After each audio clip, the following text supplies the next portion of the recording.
Hello there! Buddha Z here with you.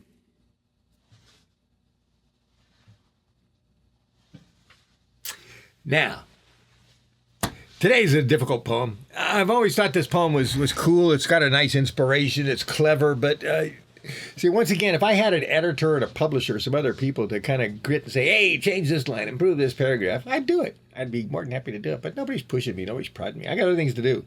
So I tend to just write my stuff and move on. In fact, it's amazing. I mean, I will do proofreading and a little improvement if I can, but I'm always amazed at how well this stuff just flows out of my brain. Just the rough draft is usually a finished draft 90% of the time. But when you get a poem like this, it's so complicated. I realize that maybe some more editing would be good, but I'm not motivated to edit it right now. Nobody cares. Plus, I'd like some suggestions from somebody whose opinions are actually worthwhile, and I don't have that person in my life. But I just when I kind of glanced ahead at this poem and realized I have read this, in audiences, I realized that sometimes it's not as easy, and plus maybe I'm reading too quickly when I'm in concert. Not just the nervousness, but the fact I'm on a time limit. So. Anyway, wish me luck. Let's see how we do. This poem is called Nasty Trump. And this is a poem that, like I said, I'd be willing to improve if it would make it easier to understand. But let's see how it does. Let's see how it does. Nasty Trump. I'm not sure if I'm reading off my computer. Let's go over here to my book so I can turn towards you more. I'm not sure if I'm doing the right thing. So we'll call it experimenting. I heard President Trump call a woman nasty. So I looked it up in my iPhone dictionary. There are 8 definitions to understand. I read them. It was worse than I planned. Donald Trump is described by all 8. When it comes to nasty, Donald Trump is first rate. Number 1 is physically filthy.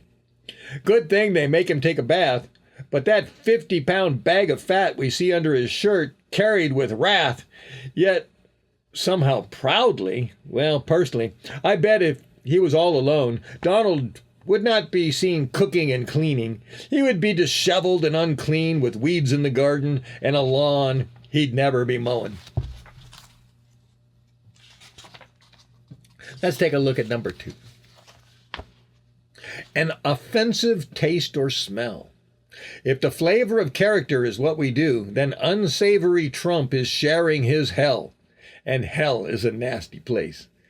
And it was years after this, of course, I actually discovered that Trump has diapers and farts all the time and is really just really disgusting to be around, I guess. So, like I said, even looking in the dictionary, it was worse, and then to find out the truth is even worse than my poem. Here we go. Number 3 just requires you to be offensive or objectionable. He's got that in spades. With disrespect and name-calling, we see the divisive, discord Republicans enable. Number 4 was a bit more accurate. Few in America would attest that Trump is not a vicious brute.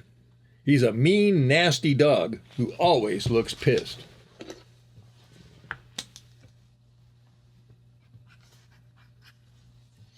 Number 5 is something hard to deal with. So that makes it nasty, huh? It's hard to deal with. A personal judgment of discontent. Perhaps the Jedi should ask the Sith, why are we always in disagreement? Number 6 is when unpleasant is how you describe a potential guest. That invitation to Buckingham Palace wasn't sent because avoiding nasty people is considered best. Yeah, he was snubbed by the British. They don't want him. They don't want his stinky butt over there. But anyway, they recently had to. They've had some, every time he goes to Europe, he just embarrasses our country because he's an idiot. He's a big slovenly idiot.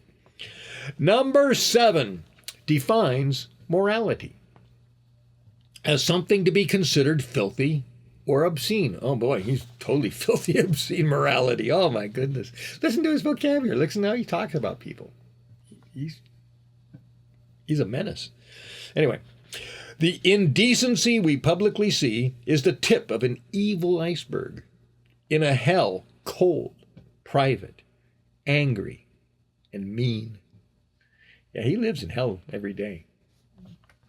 You know, I'm surprised that people want to join him. Last, we wrap up Trump in number 8, where nasty is a slang word for good. So for all those who still think Trump's great, then nasty is the word for the man who the suckers would suck if they could. Yep, Trump qualifies to wear the nasty word. He's a swampy politician who wears it as a noun and a verb. If it takes a nasty person to know one, Trump did point them out.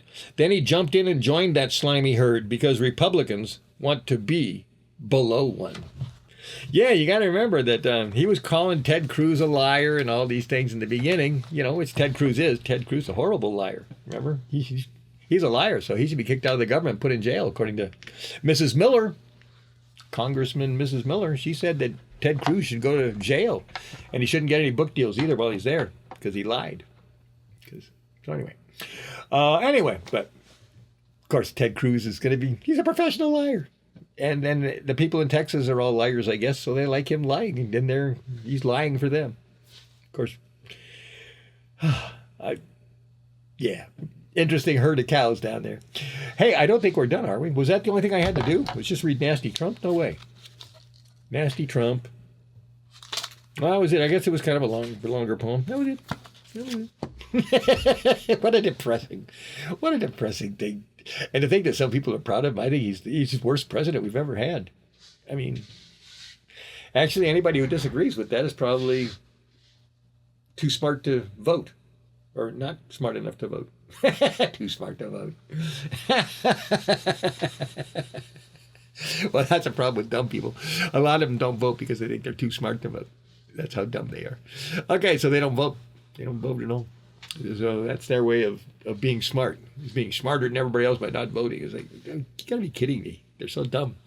Okay, at their smartest, they're dumber than a normal person. Well, anyway, they are a normal person. Normal people are smart. That's what we got to realize.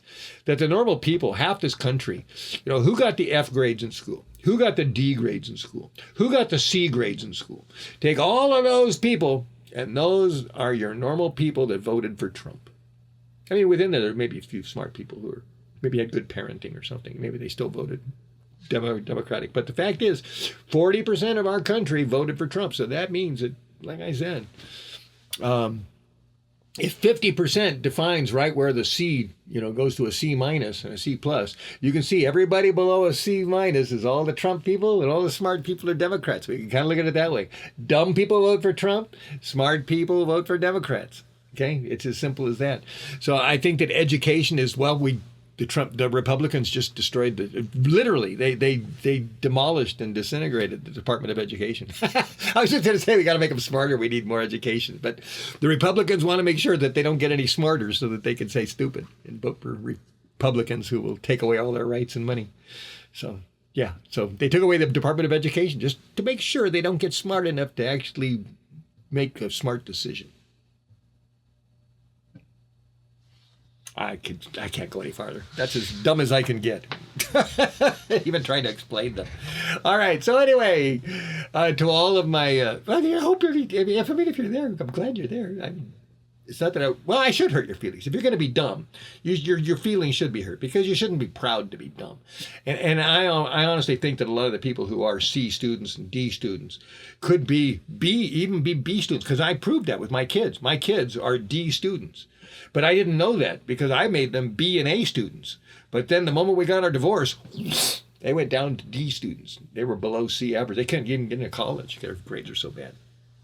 But they were A students when they were with me. So I just know I can make you smarter is what I'm getting at. I've actually proven it. I can take dumb people and make them decently smart. How about that? You want to be decently smart? That doesn't sound very... I didn't even mean for it to be condescending. But hey, just be smarter. Just be smarter than you are. Let's take it that way. And then maybe you'll be a little smarter. Just keep going. Who knows where it'll end? Maybe you'll be the smartest person in the universe if you just keep getting smarter and smarter. But just get smarter than you are. Being dumb is of no benefit to you. I'm sure of that. I'm sure of that. Yeah. I'm sorry. I have to think about it some more, but I can't think of a good reason to be stupid. All right. See you later, my soon-to-be smart friends or audience.